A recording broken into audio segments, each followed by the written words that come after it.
வெற்றி இயக்குனர் வெங்கட் ஜனா அவங்களுடைய இயக்கத்துல தயாரிப்புல உருவாயிருக்கக்கூடிய இறுதி முயற்சி என்ற படம் நாளை அக்டோபர் 10 உலகம் முழுவதும் வெளியாக இருக்கிறது.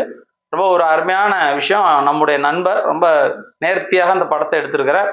ஒரு நடுத்தர குடும்பம் ஒரு பிரச்சனை வந்தா அந்த பிரச்சனையை எப்படி எதிர்கொள்வார்கள் என்ற கோணத்துல அருமையான கதை. அதே போல கடன் அப்படின்னா என்ன, அந்த கடன் வாங்கினா அதை எப்படி எதிர்கொள்ள வேண்டும் என்றதையும் அந்த படத்துல சொல்லியிருக்காங்க. குடும்ப பாங்கான ஒரு த்ரில்லர் மூவி. கண்டிப்பா நீங்க எல்லாரும் பார்க்கணும் அப்படின்னு அன்போடு கேட்டுக்கிறேன். ஏன்னா இவர் ரொம்ப ஒரு அருமையா எடுத்திருக்காரு அந்த படம். இனி அடுத்து வருங்காலங்களில் நிறைய வெற்றி படங்களை கொடுக்க உள்ளார். அவருக்கு எல்லோரும் நம்மளுடைய ஆதரவை தெரிவிக்கணும். அந்த படத்தை பார்த்துட்டு எல்லோரும் மகிழணும், அந்த படத்தை எல்லோரும் ரசிக்கணும் அப்படின்னு அன்போடு கேட்டுக்கிறேன். கொலை பண்ணதா சொன்ன அந்த சைக்கோக்குள்ளர் ஏன் சார் போகும்போது அந்த செல்போன் எடுத்துட்டு போயிருக்கூடாது? இது வரைக்கும் அவன் கொலை செஞ்ச இடத்துல இருந்து உயிரை தவிர வேற எந்த உடமையும் எடுத்துட்டு போகலன்றதுக்கு ஆதாரம் இருக்கு. அந்த செல்போன் டெஃபினட்டா இங்க